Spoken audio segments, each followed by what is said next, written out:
Assalamualaikum. Waalaikumsalam.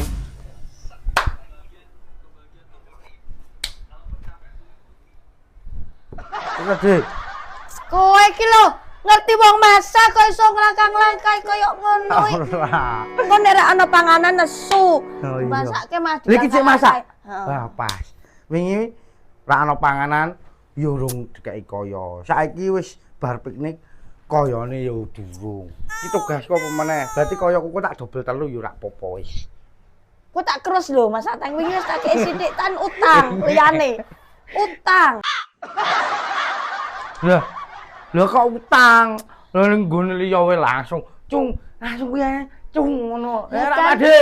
Ya kan dhewe cek merintis bareng-bareng, seneng bareng suka bareng. Pak Janji ngomong. Alah, wedi.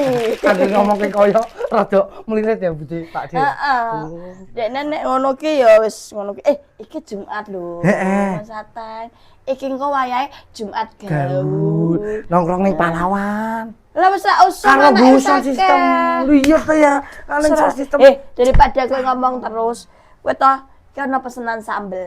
sambel. Teri, urang, cumi, cakalang. Berhubung cakalang wingi lali ora dilebokke saritem ning nggon kulkas, cakalange bosok.